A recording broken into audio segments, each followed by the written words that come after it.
Assalamualaikum students. Today is your last lecture of project evaluation feasibility. तो हम ये chapter जो है ऑलरेडी लास्ट स्लाइड में जो है वो स्टार्ट कर चुके हैं, दैट इज़ प्रोजेक्ट फाइनेंसिंग। और इंशाल्लाह ताला आज हम ये अपना टॉपिक भी कवर कर लेंगे। लास्ट हमने बताया था आपको कि हमने डिफरेंट एस्पेक्ट से जो है वो फाइनेंसिंग को रीड आउट किया, किन किन तरीक़ों से आप अपने प्रोजेक्ट की फाइनेंसिंग कर सकते हैं और कौन से तरीके जो है वो आपके लिए ज़्यादा प्रॉफिटेबल हैं, आपको फ्यूचर में जाके बेटर रिटर्न दे सकते हैं, और कौन से प्रोजेक्ट्स जो हैं वो आपके लिए प्रॉफिटेबल नहीं है, या हम ये कह सकते हैं कि वो आपके लिए फ्यूचर में जाकर आपको जो है वो रिटर्न नहीं दे सकते। इसके अलावा प्रोजेक्ट फाइनेंसिंग के भी डिफरेंट हमने सिनेरियोज पढ़े कि आपके पास आप अपने सेल्फ पे भी कर सकते हो, या आपको इनहेरिट है अमाउंट फाइनेंसिंग के लिए तो आप उसके थ्रू भी कर सकते हो, या आप अपने रिटेन अर्निंग के थ्रू भी कर सकते हो, या फिर आप जो है वो डेट के थ्रू कर सकते हो, या आप उसको इक्विटी के थ्रू कर सकते हो। और हमने काफ़ी डिस्क्रिप्टिव वे में जो है वो इन तमाम बातों को एक्सप्लेन भी कर दिया कि ये तमाम के तमाम जो भी आपके पास फाइनेंसिंग से रिलेटेड जो भी आपके पास एस्पेक्ट्स गिवन हैं, जो भी आपके पास सोर्सेज गिवन है, वो वेरी करते हैं आपके project to project and project owner to project owner. यानी कौन सा प्रोजेक्ट किस बिहाफ पे आप जो है फाइनेंसिंग के लिए ले रहे हैं, और इन फ्यूचर आपको उसकी फाइनेंसिंग के बाद क्या प्रॉफिट होगा या नहीं होगा, it depends on the project. तो हमने कहा कि आपने सबसे पहले प्रोजेक्ट की फाइनेंसिंग के इस बात का खास ख्याल रखना है, याद रखें, इस बात का खास ख्याल रखना है कि प्रोजेक्ट फाइनेंसिंग के लिए सबसे पहले आपने प्रोजेक्ट की फिजिबिलिटी देखनी है, फिर उसके बाद ये चेक करना है कि क्या मार्केट के अंदर उसकी डिमांड एग्जिस्ट करती है, उसके डिफरेंट एस्पेक्ट्स हैं, आपके पास डिफरेंट सोर्सेज हैं, आप उसके थ्रू मालूम कर सकते हैं। और जब आपको ये दोनों चीज़ें क्लेरिफाई हो जाएं, फिर आप एक्सपेक्टेड फ्यूचर रिटर्न कैलकुलेट करते हैं कि आपको फ्यूचर में जो है या एक्सपेक्टेड रिटर्न जो है वो आपका क्या होगा, पॉजिटिव होगा, नेगेटिव होगा, या फिर ज़ीरो होगा। उसके बिहाफ पे आप ये सिलेक्शन करते हो कि आपने प्रोजेक्ट पे काम करना है नहीं करना। Once you selected that you have to spend or you have to invest in such in particular project, then आप मूव करते हो फाइनेंसिंग की तरफ कि हमें इस प्रोजेक्ट की फाइनेंसिंग करने की ज़रूरत है। हमने लास्ट क्लास में इस चीज़ को डिस्कस कर दिया था कि what is debt and what is equity finance. मैं इक्विटी फाइनेंस को थोड़ा सा और अगेन एक चीज़ को समझा दूँ कि डेट फाइनेंसिंग आपके पास क्या होती है, यानी आपने अपने बॉन्ड्स इशू कर दें, या आप बैंक से लोन ले लें, या डिबेंचर्स की तरफ मूव कर जाएं और अपने प्रोजेक्ट को फाइनेंस करें, क्योंकि आपके पास सेल्फ पे आपके पास कोई ऐसी अमाउंट नहीं है, या आपकी रिटेन अर्निंग हो तो रही है बट इतनी लिमिटेड है कि वो आपकी फ्यूचर में जो आप फाइनेंसिंग करना चाह रहे हो वो उसको फुलफिल नहीं कर पा रही। तो आपने क्या किया, बैंक से लोन ले लिया, या आपने अपने बॉन्ड्स इशू कर दिए, जिसको हम डिबेंचर्स, अगर कॉर्पोरेट सेक्टर की बात करें तो वो डिबेंचर्स कहलाएंगे। और अगर मैं इक्विटी फाइनेंसिंग की बात करूँ तो आप अपने शेयर्स या स्टॉक्स को जो है वो इशू करवाते हैं मार्केट के अंदर, ताकि ज़्यादा से ज़्यादा इन्वेस्टर्स उसको परचेज करें और एक बल्क अमाउंट में आपके पास क्वांटिटी में आपके पास अमाउंट आए, आप फ्यूचर में उसकी जो है इन्वेस्टमेंट करें, फ्यूचर में उसका प्रॉफिट गेन करें, एंड उससे आप अपने प्रोजेक्ट की फाइनेंसिंग कर सकें। इस प्रोजेक्ट फाइनेंसिंग में अगर मैं इक्विटी फाइनेंसिंग की बात करूं तो उसमें एक बात का ख्याल रखिएगा कि शेयर्स के अंदर आपको हमेशा प्रॉफिट और लॉस दोनों बेयर करने होते हैं, याद रखिए।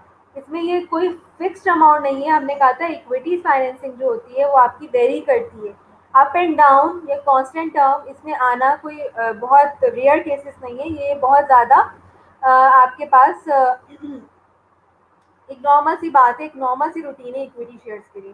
बिकॉज हमने कहा था क्योंकि शेयर्स के प्राइसेस का ताल्लुक चूँकि कंपनी के प्रॉफिट से होता है, और कंपनी का प्रॉफिट जो है वो फ्लक्चुएट करता है, और उसकी फ्लक्चुएशंस की जो पूरी सिनेरियो होता है वो उसकी कॉस्ट पे होता है, उसकी डिमांड पे होता है, उसकी प्रोडक्शन पे होता है। ठीक है, तो हमने कहा कि एक लिंक बन रहा है, आपके पास डिफरेंट लिंक्स बनते हैं और जिसकी वजह से जो है वो आपको पढ़ने की ज़रूरत होती है। तो अगर मैं इक्विटी फाइनेंसिंग के थ्रू जो पढ़ना चाह रही हूँ कि मैं किस तरह से इक्विटी फाइनेंसिंग के थ्रू करूँगी, तो मैं अपने शेयर्स को मार्केट के अंदर इशू कराऊंगी, और फिर उससे जो भी मेरे पास एक बल्क अमाउंट आएगी उससे मैं अपने प्रोजेक्ट को फाइनेंस करूँगी। If this is project is profitable for me then it will definitely give me future return in positive way. But अगर कोई भी अनसर्टेनिटी आ जाए, कोई भी नागहानी आफत आ जाए, जो आपकी एक्सपेक्टेशन है उसके मुताबिक आपकी प्रोडक्शन नहीं हो सकी, उसकी सप्लाई नहीं हो सकी, उतना प्रॉफिट नहीं आ सका, तो इसका मतलब है कि इन फ्यूचर आप लॉस भी बेयर कर सकते हैं। And there are some advantages and disadvantages too. जैसे हर चीज़ के लिए आपके पास उसके फ़ायदे और नुकसान दोनों होते हैं, उसी तरह डेट फाइनेंसिंग के लिए भी हमने प्रीवियस क्लास में डिस्कस किया था बहुत डिस्क्रिप्टिव वे में कि क्या एडवांटेजेस और क्या डिसएडवांटेजेस इसमें होते हैं। उसी तरह इक्विटी फाइनेंसिंग के अंदर भी आपके पास डिफरेंट एडवांटेजेस और डिसएडवांटेजेस क्रिएट हो सकते हैं। Number first is permanent source of finance होती है आपके पास, no obligatory dividend, open chance of borrowing, return earning and right shares. आपके पास डिफरेंट जो है वो आप ये डिफरेंट एडवांटेजेस आप अवेल कर सकते हो कि ये आपकी तकरीबन समझ लें परमानेंट सोर्स ऑफ फाइनेंसिंग होगी। अगर आपको अपना शेयर्स मार्केट के अंदर ख़त्म करना होगा तो ये बहुत रेयर केसेस में होता है, क्योंकि प्रॉफिट और लॉस तो हर कंपनी बेयर करी होती है। तो ये बेसिकली जो होता है वो आपके पास एक तरह की परमानेंट सोर्स होती है। इसके अंदर जो डिविडेंड होता है, आप हमने बताया था ना कि जो लोग आपके शेयर्स को मार्केट में परचेज करेंगे और अगर आप प्रॉफिट अर्न करते हो तो आप उस प्रॉफिट का कुछ मार्जिन खुशी से अपने जो शेयर होल्डर को डिस्ट्रीब्यूट करते हो, तो दैट इज कॉल्ड डिविडेंड। लेकिन ऐसी कोई ऑब्लिगेशन नहीं है कि you have to pay this type of dividend to their shareholders. It's not obligatory. ठीक है, it depends on the company, it depends on the organization. Maybe they will distribute this dividend amount or maybe not. लेकिन मैंने एक बात कही कि dividend distribute करने से होता ये है कि आपकी शेयर होल्डर्स की जो तादाद होती है वो इंक्रीज हो जाती है और उससे लोगों को जो है वो एक कॉन्फिडेंस क्रिएट होता है कि ये कंपनी जो है वो एक हाई प्रॉफिट भी अर्न करती है और इसके अलावा अपने शेयर होल्डर्स के इस बात से भी ख्याल रखती है कि उनको डिविडेंड की डिस्ट्रीब्यूशन करती है। इसके अलावा आपको डिफरेंट आप ओपन बोरिंग होती है आपके लिए, आप कितना भी चाहे इसमें से बोरिंग जो होती है, जितना आप शेयर्स डिस्ट्रीब्यूट करोगे उतना ज़्यादा आप बोरिंग कर सकते हो। रिटेन प्रॉफिट्स हो सकता है, राइट शेयर्स। लेकिन जहाँ इसके इतने एडवांटेजेस हैं वहाँ आप इनके डिसएडवांटेजेस भी देखोगे। फ्लोटेशन कॉस्ट या हाई कॉस्ट ऑफ फंड्स हो सकती है इसमें, no tax shield, underwriting of share, dilution of control और नो बेनिफिट्स ऑफ लिमिटेड। जहाँ इतने एडवांटेजेस हैं वहाँ ये तमाम लिस्ट ऑफ डिसएडवांटेजेस भी आपके पास इनकॉर्पोरेट करेगी। लेकिन इस चीज़ का भी हम ख्याल रखेंगे कि ठीक है ये डिसएडवांटेजेस हैं और ये डिसएडवांटेजेस को हम किस तरह से कंट्रोल कर सकते हैं या किस तरह से हम इसको फेस करने के, अगर हम we can easily face this type of disadvantages, so then we contribute in the equity financing, otherwise we have to move toward other financing source। उसके बाद आपके पास सोर्स ऑफ इक्विटी कैपिटल, आप अपने इक्विटी कैपिटल को के जो different sources हैं वो आपके पास क्या क्या हो सकते हैं। पर्सनल सेविंग्स, फ्रेंड्स और फैमिली मेम्बर्स, एंजल्स, फरिश्ते आपके आकर मदद करेंगे, या आप अपनी पर्सनल सेविंग्स की सोर्स यूज़ करते हुए इक्विटी कैपिटल कर सकते हैं, या फ्रेंड्स या फैमिली मेम्बर्स या बड़े भाई छोटे भाई किसी से भी आप एज अ लोन या एज अ लाइक अमाउंट लेकर और फिर कैपिटल की फाइनेंसिंग, इक्विटी कैपिटल के सोर्स की फाइनेंसिंग करेंगे। पार्टनर्स, आपके जो पार्टनर्स हैं अगर आपको ये लगता है कि वो आपसे ज़्यादा बेटर ऑफ और वो फाइनेंस कर सकते हैं तो that will good. Small business internet investment companies, ये भी आपको लोन प्रोवाइड कर देती हैं ताकि आप अपने सोर्स, डिफरेंट सोर्सेज होते हैं जो आपकी कैपिटल इक्विटी को फाइनेंस कर रहे होते हैं। वेंचर कैपिटल कंपनीज होती हैं, माइनॉरिटी फाइनेंसिंग सोर्सेज होते हैं, बैंक्स एंड क्रेडिट यूनियंस होती हैं आपके पास। ये तमाम लिस्ट जो है वो मैं प्रीवियस लेक्चर्स में जो है वो ऑलरेडी डिस्कस कर चुकी हूँ, लेकिन चूँकि मुझे उस चैप्टर को कंपाइल करते हुए आगे की तरफ लेके चलना था तो मैंने ये 2 स्लाइड्स जो हैं वो अगेन इनकॉर्पोरेट की हैं। Then credit risk, let's move toward the credit risk. Credit risk is the possibility of a loss resulting from a borrower's failure to repay a loan or meet contractual obligations. Credit risk क्या होती है? ये एक तरह का possibility, मतलब आपने credit risk क्या होगा, यानी आपने अगर लोन या क्रेडिट लिया है तो उसका रिस्क क्या होगा? Basically the possibility of a loss resulting from a borrower's failure to repay a loan और मीट कॉन्ट्रेक्चुअल ऑब्लिगेशंस। आपने किसी को क्रेडिट दे दिया तो इट डजेंट मीन कि वो आपको ऑन ऑन द स्पॉट या ऑन टाइम रिटर्न करे। तो एक तरह का रिस्क इसमें भी पॉसिबिलिटी होती है कि बोरोअर जो है वो रीपे ऑफ लोन या अपनी ऑब्लिगेशंस को मीट करने में नाकाम हो जाए। Traditionally, it refers to the risk that a lender may not receive the owed principal and interest, which result in an interruption of cash flows and increased cost for collection. ये basically जो traditionally हम ये कह सकते हैं कि एक तरह का रिस्क होता है लैंडर के लिए कि ना वो अपने प्रिंसिपल अमाउंट रिसीव कर रहा है जो उसने बोरोवर को दी थी, ना वो इंटरेस्ट पेमेंट कर रहा है। इसका रिजल्ट क्या निकल रहा है? उसका रिजल्ट ये निकल रहा है कि आपके पास जो लेंडर है वो बार बार उसके घर जाएगा या उसकी कंपनी की तरफ जाएगा और उससे बार बार जो है वो डिमांड करेगा प्रिंसिपल प्लस इंटरेस्ट अमाउंट की, तो उसकी ट्रांजेक्शन कॉस्ट डिफरेंट लगेगी। तो उसको डिफरेंट, अगर एक बल्क अमाउंट, एक ह्यूज अमाउंट दी हुई है उसने बोरोअर को और अगर वो रिटर्न नहीं कर रहा, तो that will be creating his physical disability, मतलब आपकी मेंटल हेल्थ को भी डिस्ट्रॉयड करेगा और इसके अलावा आपकी फिजिकल हेल्थ को भी डिस्ट्रॉयड करने में करेगा। तो इसलिए जो है वो एक तरह का क्रेडिट रिस्क जो होता है वो लेंडर साइड के लिए होता है कि जब वो अपनी प्रिंसिपल अमाउंट भी रिसीव ना कर सके और इंटरेस्ट अमाउंट तो खैर बहुत दूर की बात है। Let's take the credit risk example. Mr. Tony purchased a car $1,20,000, ठीक है, और उन्होंने लोन लिया है बैंक से। ठीक है, मिस्टर टोनी ने परचेज किया कार और उन्होंने लोन लिया था $1,00,000 बैंक से, जिसमें उनको पेमेंट करनी है 20% लोन।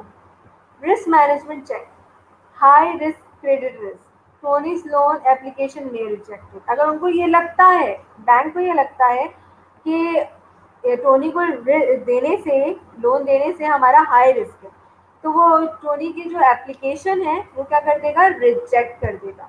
वो एक्सेप्ट ही नहीं करेगा कि वो उसको लोन प्रोवाइड करे। अगर लोअर क्रेडिट से, to get the approval to the for the loan, वो अपने अप्रूवल की अप्रूवल तो दे देगा उस लोन के लिए, लेकिन will allocate lower money.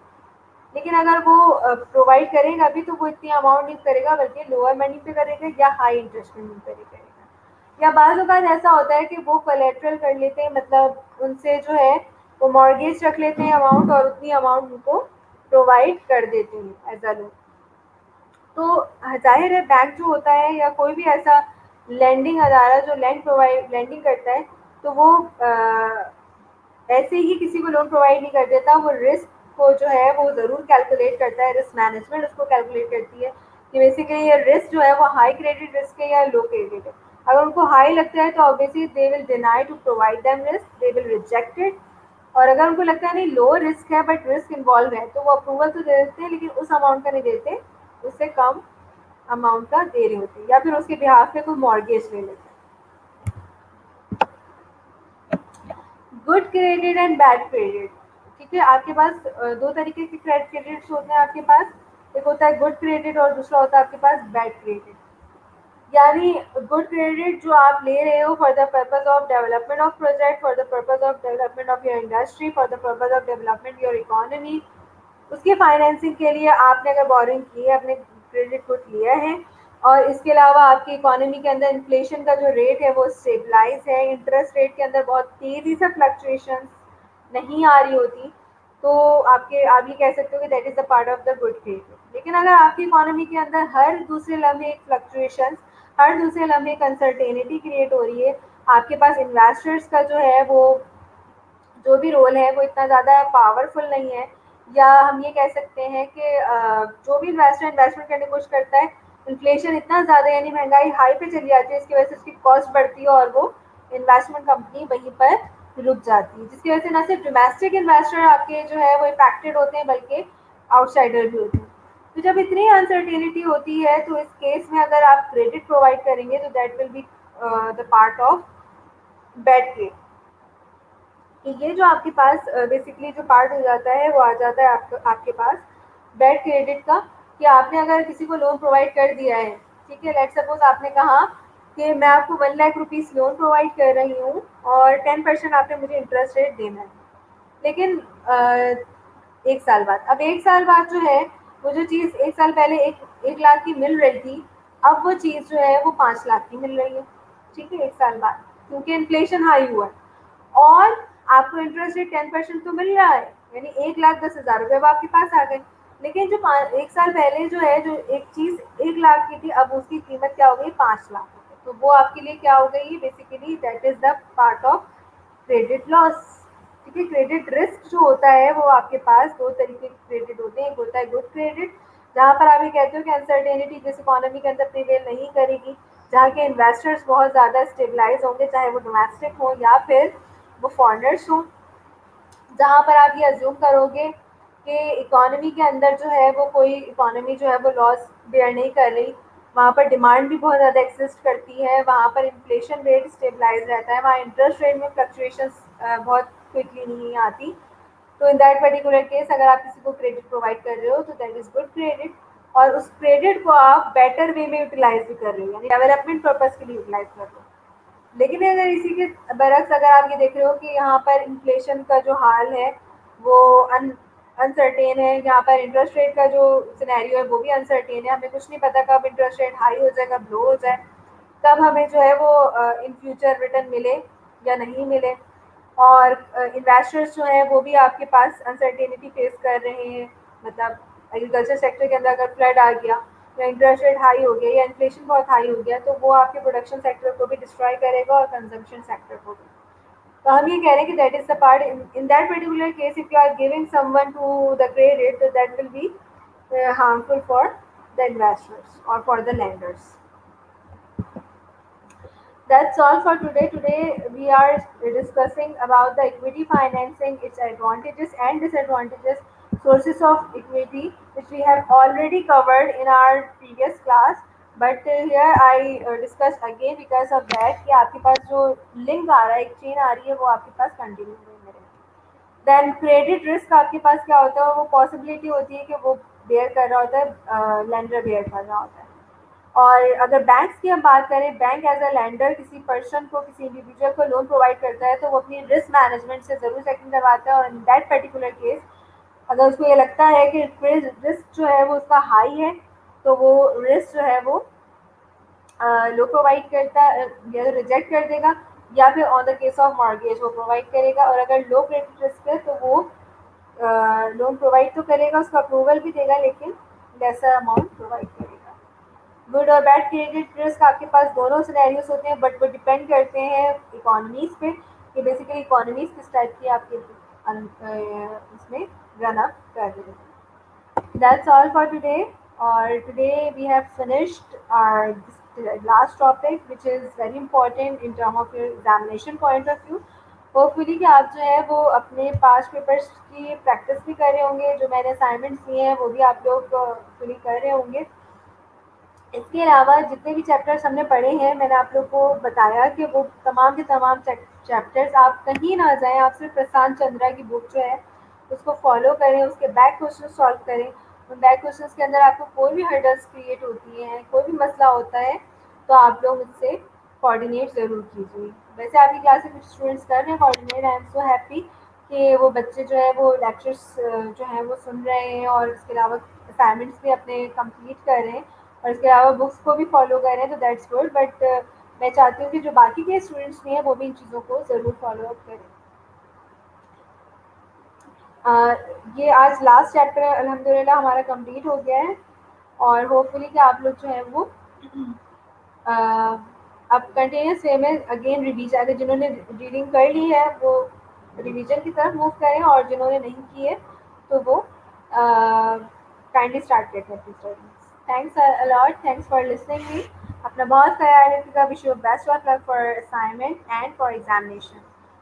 Take care, अल्लाह हाफिज़।